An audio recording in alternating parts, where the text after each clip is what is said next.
Okay,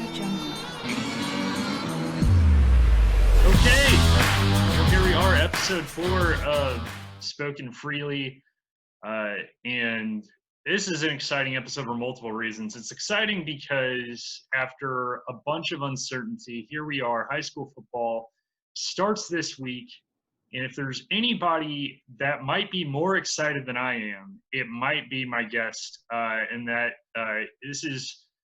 he is a big fan of football, a big fan of Funko Pops, if you couldn't tell, and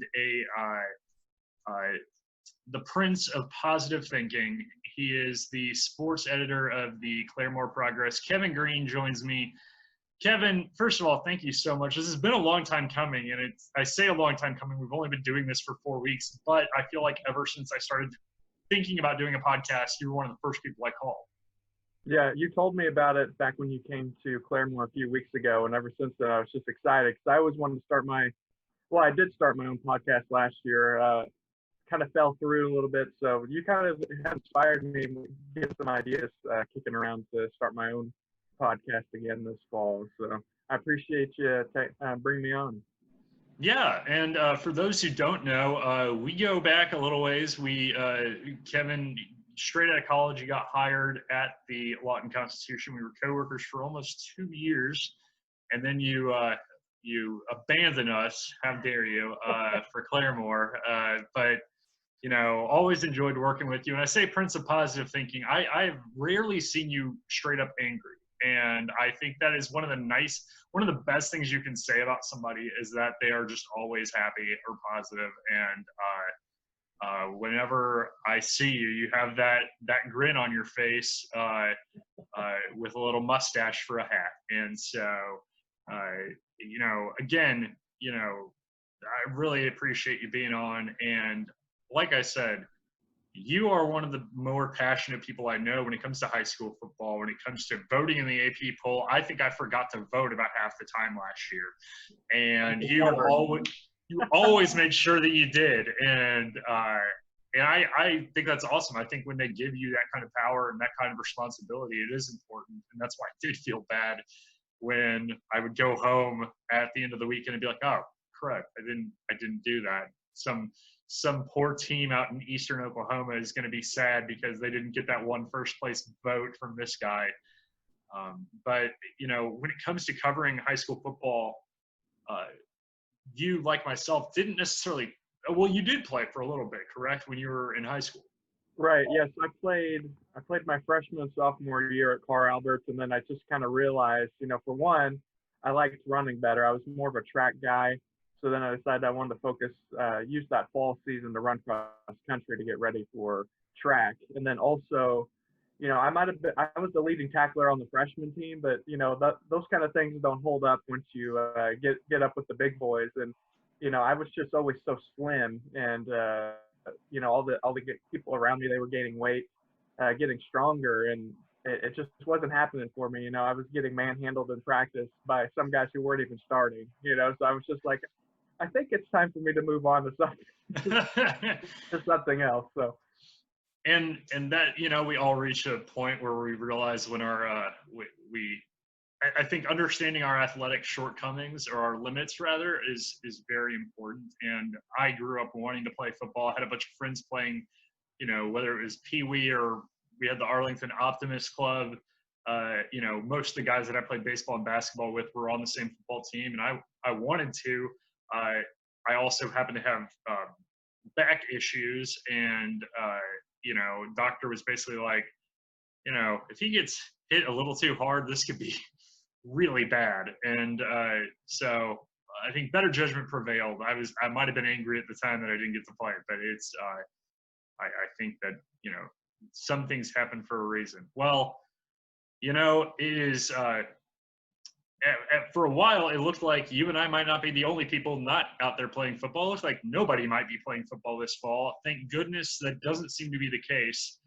But the question remains, and we did hear from the OSSAA, I guess, a couple weeks ago, that they were going to go ahead and proceed with football season. I don't think that was necessarily a surprise to most people. I have long said that this season will start. It's just a matter of when it will finish. And Do you think that's still the case? I mean, we've already seen a school like Western Heights, I believe, opt out of the whole season, and that kind of threw a wrench into, a team like Eisenhower. They play, Western Heights is in their district. I think Wilson down in the 8-man ranks. I can't remember if they even have the kids to play, to have a team, or if they had to consolidate with somebody. And again, these aren't always COVID related, but I know the Western Heights one was. Do you think that we're going to see more schools pull the plug, come September, October?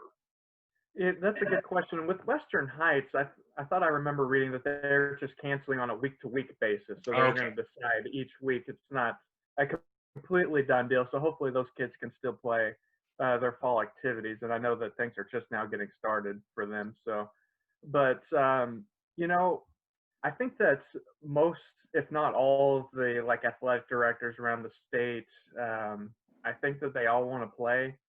So I don't know, unless there's like a major breakout at some school, then I see them, persisting and going ahead and playing the rest of the season. Even if some players can't play, it might come into more canceling might come into more play when you're talking about Class B and Class C, because they already have such small numbers. Like, for example, Claremore Christian up here, they're not actually in a OSSAA class. They're independent, but I went and took their team picture the other day, and they only have 13 guys on their team. Jeez. So I mean, if you're talking about one kid getting it and then a couple having to quarantine, you can pretty much say goodbye to at least a couple of weeks of the season, just because they don't have the numbers. Whereas with a team like Claremore in Class 5A, I think they had at least 80 guys on their roster. So they might be able to overcome that somewhat. So I think it really just depends on what your numbers are in terms of if you're going to end up canceling or not at some point during the season.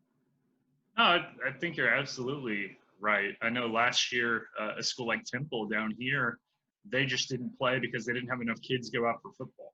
And as somebody who went to junior high and high school in private schools, I mean, my 7th grade basketball team, we had, I think 10 guys on the team and 13 boys in our entire 7th grade. So it was like, we only had, and I think the next year we had 2 other guys join the team. So it was like we had 1 guy in our entire grade who didn't play. And it's kind of what you needed. And, some of these smaller schools, you absolutely, you and I talk about not playing football because we're too slim or didn't, shoot in a school like, in a smaller school, you and I could have been, it might have been wideouts or flankers or whatever, who knows. But it's going to be very interesting, I think, because like you said, I think week to week is really going to be the key. And I can't tell you how many times I got asked the question throughout the summer, and it was for good reason. It was for, work purposes and things. It was asked by my higher ups at work or asked by friends or family, are we going to have football? I was like, I don't know. That answer can change from week to week. And as of right now, it does appear that we will, at least to start. And that, I think, is nothing but a good thing, not just from a fans point of view or from a media point of view. I think from a morale standpoint, and also for these kids, I mean, not to say, there's always somebody that has it worse than you or me, but I do think for these kids, you've had so much happening in the past 6 months, and you're still trying to figure out how to cope with life in certain ways when you're a teenager. I think just any form of normalcy would be nice for these kids and for these communities. Now, I don't know how many fans you're going to have at these games. I think, and I've often compared the high school aspect to the college aspect. College is different because you have 27,000 to 50,000 kids all living together, all living in the same sorority houses and going to the same parties, going to the same bars. Yeah, stuff's going to happen, and it's going to spread like wildfire. The difference is most of those kids are living either by themselves or with other 20-somethings. Whereas you have a lot of kids in high school that live with parents that might have health deficiencies, or live with grandparents, live with aunts and uncles, or be around family. That's going to be the issue. Is I'm not as worried about the one kid at, you know, McGillicuddy High School who gets COVID as I am worried about his family. And, you know, that's going to be the issue. Is I think that's going to really, and that's what gets me, is these, if the schools are able to open, I feel like we should be able to have at least some fans at the games. And I think that's going to be really, I haven't heard anything. And again, because the OSSAA has decided to allow each school district to make their own decisions, I think it will be a district to district decision. But around here, I haven't heard anybody talk about limiting fans. Have you? No, especially not in my area. I went to Coweta on Friday. Claremore was scrimmaging there, and I mean the stands were pretty well packed. I mean it was like a normal high school crowd, so there were spaces. You know, you rarely see those things completely filled up, especially at those bigger stadiums. But you know, I haven't heard anything in terms of limiting how many people can come in. What I have seen though is people have to wear masks, but maintaining, you know, people wearing the mask after they enter the gate, I think that's probably one of the biggest concerns that schools are going to be facing, because I can't tell you how many people I've seen walk in with masks and then they sit down and they immediately take it off. So then, you know, you're kind of defeating the purpose of wearing the mask in the first place if you're just going to take it off after bringing it in. But Yeah, no, that's, and I will give, you know, I give Lawton Public Schools a lot of credit. I went and covered a couple volleyball games, and they had a lot of precautions in place. I can't remember. I believe they were taking temperatures and sanitizing volleyballs in between plays, and everybody in there was wearing a mask. Now, yes, they did look like they were pretty close together, but, and I have heard rumblings. I had heard rumblings throughout the summer that they were looking at potentially, you know, maybe 50% capacity at football games, but, you know, the real big test, I think, is going to be, especially down here in the Lawton area, and you'll see this in your old stomping grounds of Midwest City too, is when you have these rivalry games, these inter-city rivalry games, the beginning of the season, that could be, that's a potential powder keg, because that's going to be some of your biggest crowds of the year. Mm-hmm. And especially for Lawton, which is outside of Duncan and Altus. You know, MacArthur plays a bunch of schools kind of in the OKC area, as does Eisenhower and Lawton High. And so it's not as if they're going to have massive away crowds or necessarily as many big crowds during the district games. It's really going to be those first 3 weeks that I think are going to be the telling sign, because as of right now, I don't remember the stats, but it sounded like Lawton has, or Comanche County has had a fairly significant spike this week, and a lot of people are pointing fingers at the rodeo that we had a couple weeks ago. I can't prove that correlation, but that is going to be a concern, I feel like. And if I remember correctly, you know, the Midwest City, the Middell schools, I believe, all play each other early on again. And while from a fan's perspective, those are going to be awesome games, I also worry about, you know, the number of people there.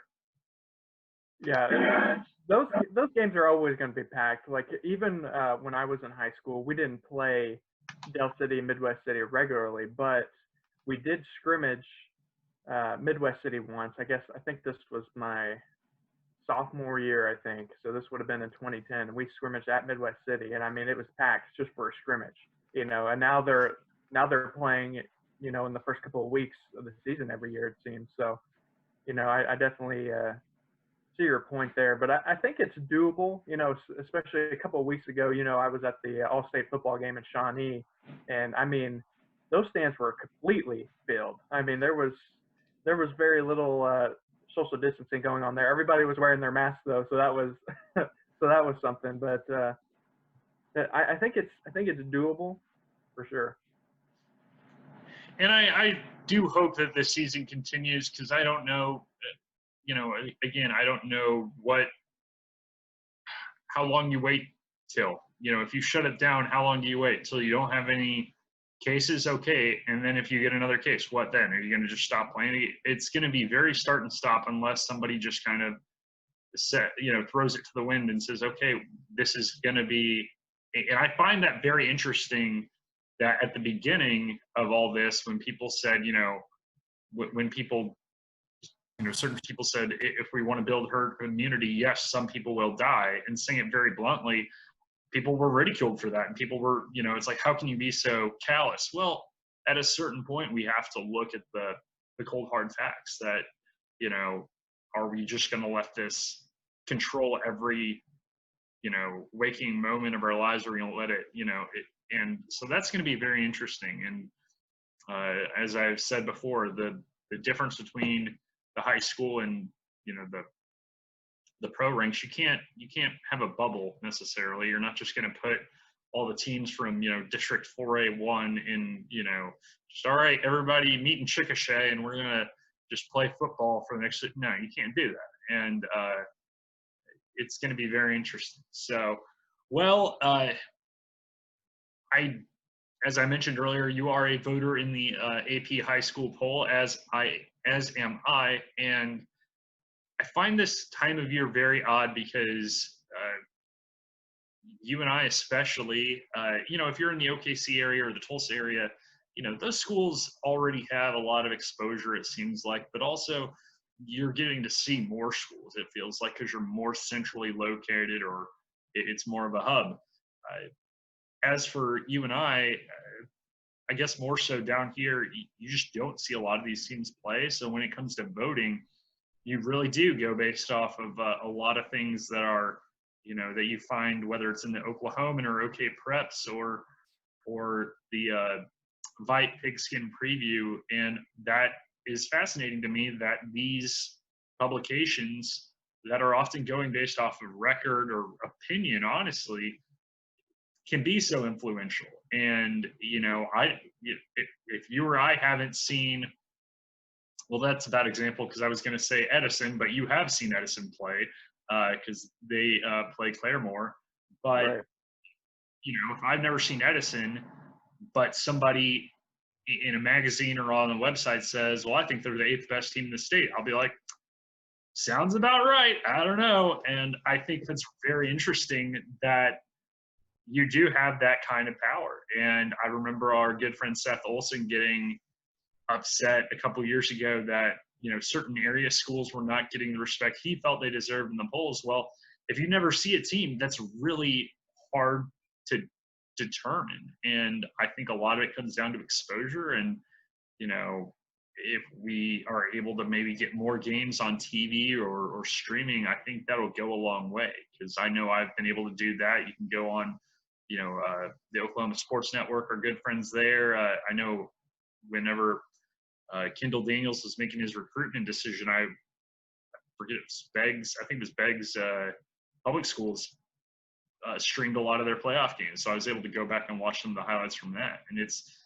I think it's going to be very interesting to see if those rankings, those preseason rankings end up being accurate, because you and I have discussed privately about some of the teams that we may think are overrated or underrated. And you look at the last year's state champions, and there's some that I was like, wow, that's a defending state champion. How are they rated so low? Are there any teams that you think are not getting enough respect, whether they're a champion or not, teams that you maybe feel like could surprise a lot of people this year? There is one team in particular, and I haven't seen them play or anything, but it's Barnsdall in Class B. And the reason why I say this is because they were in Class A last year, and they competed very well against Pawnee, the likes of Pawhuska, Morrison, Hominy, and I covered Pawnee and Morrison when I was helping out the Stillwater News Press when I was a student at Oklahoma State. And, so I'm always a little high on those teams, because I kind of know what they bring to the table. And seeing what Barnsdall was able to do last year in Class A, they went 7-4. I think they reached the quarterfinals maybe. They just had a good year, and they moved down to 8-man this year. So right away when I saw that, I was like, man, they might just run woodshed through Class B, But then I see, in the Bite magazine, and of course you have to take a lot of that with a grain of salt as well, because you don't know exactly how accurate that is. They might have accidentally put in, information from last year. We saw that happen with MacArthur a year ago, but I think it said that they returned 2 offensive starters, 2 or 3 offensive starters, and 5 on defense. And at first you're like, man, that's a heavy hit. But then you think, well, now they're 8-man, so now that's 6 less players that they have to replace, or That's around true. that number. So all of a sudden, those numbers don't look as bad. So Barnsdall is one school that I think has a chance to surprise, and I guarantee you.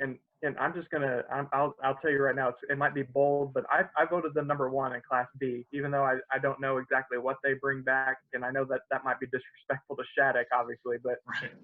like I think that I feel like moving down a class is more helpful than moving up a class. True. So, I'm pretty high on them, and I looked at their schedule, and I think they have a pretty good chance to go 10-0. To be honest with Wow. you, even with limited returning starters. So that's one team that I think that you probably won't see ranked in any top 10 lists, except they'll probably pop up with 10 points in the AP poll, and that's because I voted them number 1. Right. uh, that's one team in particular that I think probably deserves a little bit more respect than they're getting. Then I had some other teams listed here in terms of surprising. You mentioned it a couple of weeks ago privately. Marlowe. They're moving to 2A. And they return a lot of guys, and I just feel like people really aren't paying attention to that. They might see a record or something like that and be like, okay, well, Marlowe, but they're moving down a class. They return a lot of their guys, and they were very competitive last year. So that's another team that I'm kind of looking at. And Hobart, that's another one of your area schools. I think I saw that they returned 9 players on both sides of the ball. Yeah. That is huge, and they were already a decent team. So those are just a few teams that I think have a chance to be really surprising this year. Yeah, that 2A district, I believe it's 2A4, is I'm chomping at the bit to get to cover some of those games, because we've got Frederick, Marlowe, and Comanche, and all 3 teams who made the playoffs last year, and that's bonkers. And I covered all 3 of those teams last year, and Frederick returns a couple guys that are getting recruited by smaller schools. Marlowe is phenomenal in terms of depth, like you said, because most of their best players are juniors. And I know last year I covered their playoff game against Kingfisher, and there were a lot of tears afterwards. You lose, and I believe it was double overtime. But I was, asking their coach afterwards. I was Matt Weber. I was asking Coach Weber. I was like, well, what is it? How tough is it for this, group of seniors, including us? Is so-and-so a senior? He goes, no. Is so-and-so? No. And that's when I realized, I was like, oh, they're going to be loaded next year. Jace Gilbert is their quarterback, and he just so happens to be one of the best kickers in the state, too. That's probably where his future is at the college level.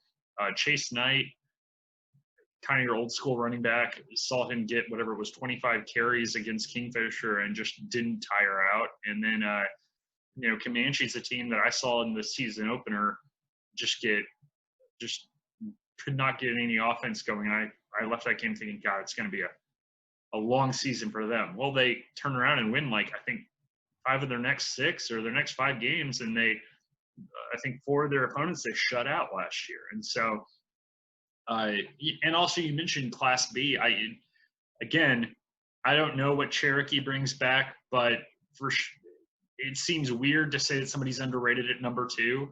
But you look at the Vite magazine having Shattuck at number 2, and I understand Shattuck probably lost a lot, but as our good friend Rick Flair says, to be the man, you got to beat the man, and Shattuck is still the man, and that's a team that I just don't think you can count out yet. Much like how Tipton was for so many years, was cool. They lost a bunch of guys, doesn't really matter, and I think as long as you have that thing churning, it's going to be very interesting. Well, let's look at, and I'm looking online right now, trying to get some looking at 0 week, which starts this week, and you've got so many outstanding matchups.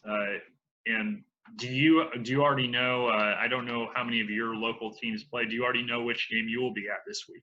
Yeah, I actually have 5 teams playing, and Wow. two of the games they're playing against each other. So Gotcha. the game I will be at is Inola at Claremore Sequoia. So it's not going to be like a powerhouse matchup or anything like that, but those are two of our big readers areas for the Claremore Progress. So that's where I will be. In Claremore Sequoia, bypass them finishing 4th in their district in Class 2A, and that's a big deal because they moved down from Class 3A, and they've been 0-10 the last 2 years. They're just desperate for a win, but they return 9 players on both sides of the ball. So they're looking to get going in the right direction. And being in Class 2A helps. They have a brutal district schedule. I mean, they have Adair, Sperry, Rejoice Christian, which moves up from Class A, and Rejoice Christian. They're losing a lot of guys this year. They only returned 4 on both sides of the ball, I think. And I was talking to the Sequoia coach, and I was like, would I be crazy in my predictions to put you guys ahead of Rejoice in the district predictions? And even with them losing their top quarterback, their top running back, their top receiver, the Sequoia coach is still very high on Rejoice. So he pretty much said that he believes that Rejoice will still definitely be a top 4 district team. So, I'm just going to have to take his word for it. I feel like coaches probably know a little bit more than us in terms of that, because they've seen some of these teams play. But so that's the game I'll be at.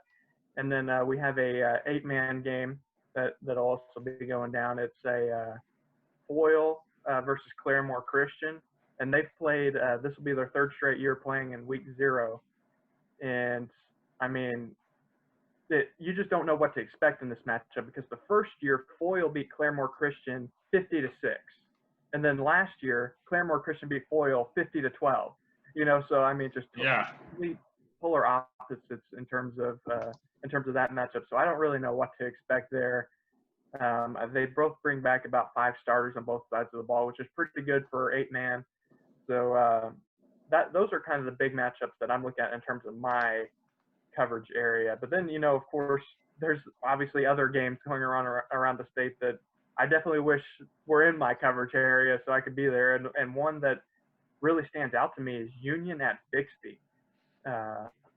Because I think Union they were scheduled to play a Texas team, and Texas, their bigger classes got pushed back, so Union had to cancel that and scheduled with Bixby. So that's a big 6A1 school versus the 2 or 3 time defending Class 6A2 champion.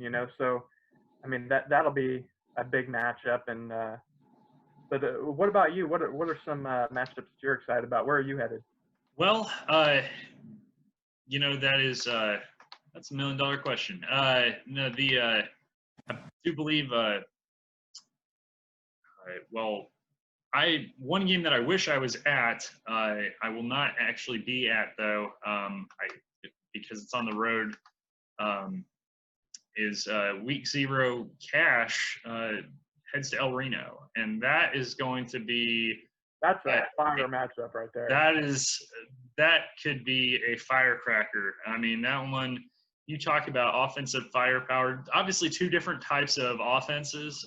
Cash can throw the ball, but they run kind of a lot of those end arounds and a lot of kind of counters and trap plays with Kynell Daniels. But and then obviously El Reno, a lot of people have them as one of the teams that could potentially challenge Carl Albert or be kind of the next in line in Class 5A with a guy like Dorian Plumley, and a guy that I think you were the one who first introduced me to, because I know you've seen him play. And that kid is amazing, man.